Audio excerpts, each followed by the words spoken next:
విజయవాడలోని ఏలూరు రోడ్డు నీట మునిగింది. ఈ రోడ్లోని షాపులను సైతం తెరవలేదు. మోకాల్లోతు నీరు ఉండడంతో బస్సులు మొరాయిస్తున్నాయి. పలు ఆర్టీసీ బస్సులు ఆగిపోయాయి. చాలా దిగ్బంధంలో అయితే చిక్కుకుంది. రాత్రి నుంచి కురిసిన భారీ వర్షాల దాటికి నగరంలోని అన్ని ప్రాంతాలు కూడా పూర్తిగా జలమయమైన పరిస్థితి కూడా ఉంది. ప్రస్తుతం మనం విజయవాడలో ఉన్నటువంటి అత్యంత రద్దీతో కూడిన ఏలూరు రోడ్లో ఉన్నాం. అసలు షాపులు తీయటానికి ఇళ్ల నుంచి రావడానికి కూడా అవకాశం లేని దారుణమైన పరిస్థితి అయితే విజయవాడ నగరంలో ఉంది. మనం విజువల్స్లో చూడొచ్చు, అన్ని వాహనాలు, ద్విచక్ర వాహనాలన్నీ కూడా మొరాయిస్తున్న నేపథ్యంలో వాటిని నడిపించుకుంటూ కూడా వస్తున్న పరిస్థితి అయితే మనకి ఈ ప్రధానమైనటువంటి ఏలూరు రోడ్లో కనపడుతుంది. ఇక బస్సులు కూడా చాలా మొరాయిస్తున్న పరిస్థితి కూడా ఉంది. ఆర్టీసీ సిటీ బస్సులు కూడా, ఇక కార్లు కూడా అంతర్గత రోడ్లు, ఏదైతే ప్రధాన రోడ్లలో ఈ విధమైన మోకాళ్ళలోతు నీళ్లు నిలిచిపోతున్న నేపథ్యంలో అందరూ కూడా వాహనాలను అంతర్గత రోడ్లలోంచి వెళ్ళటానికైతే ప్రయత్నిస్తారు. అయితే అంతర్గత రోడ్లు కూడా ఈ వరద నీటితో, వర్షపు నీటితో అయితే నిలిచిపోయిన దారుణమైన పరిస్థితి కూడా ఉంది. మనం విజువల్స్లో చూస్తే ఆర్టీసీ బస్సు కూడా ఆగిపోయిన పరిస్థితి అయితే మనకి ఏలూరు రోడ్లో అయితే స్పష్టంగా కనపడుతుంది. ప్రధానంగా వ్యాపార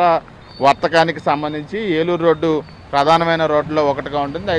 భారీ ఎత్తున తెల్లవారుజాము నుండి కురుస్తున్న వర్షాల దాకిడికి ఈ నగరంలోని అన్ని ప్రాంతాలు జలమయం కావడంతో ప్రస్తుతం జిల్లా కలెక్టర్ సృజన కూడా కంట్రోల్ రూమ్ ఏర్పాటు చేసి మొత్తం పరిస్థితిని అయితే పర్యవేక్షిస్తున్నారు. విద్యుత్ సరఫరా ఎక్కడైనా ఇబ్బందికరంగా మారితే అక్కడ ఆ విద్యుత్ సరఫరాని నిలిపివేయడంతో పాటుగా చెట్లు కూలే అవకాశం ఉన్న చాటు కూడా ప్రస్తుతం అక్కడ కూడా ముందస్తు చర్యలు కూడా చేపడుతున్నారు. దీంతో పాటుగా దుర్గగుడి ఘాట్ రోడ్ను కూడా అధికారులు మూసివేశారు.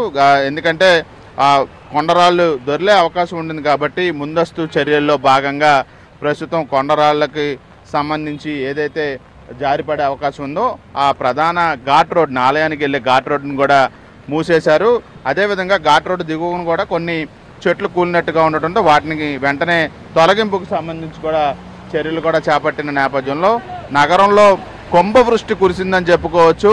తెల్లవారుజాము నుండి కురిసిన వర్షం ఇంకా కొనసాగుతూనే ఉంది. కృష్ణా జిల్లా అదేవిధంగా ఎన్టీఆర్ జిల్లా, రెండు జిల్లాల్లో కూడా ఈ వర్షం తాకిడికి కలెక్టర్లు ముందస్తుగా ఈ రోజున సెలవును కూడా పాఠశాలలకి ప్రకటించడం కూడా జరిగింది. ఈ నేపథ్యంలో కుంభవృష్టి విజయవాడని వదలటం లేదు.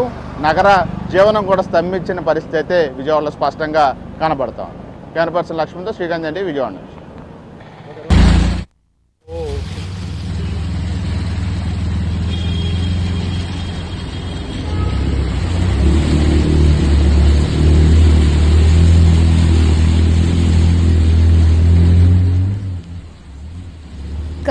విజయవాడ దంత వైద్య కళాశాల రోడ్డుపై వర్షపు నీరు నిలిచిపోయింది.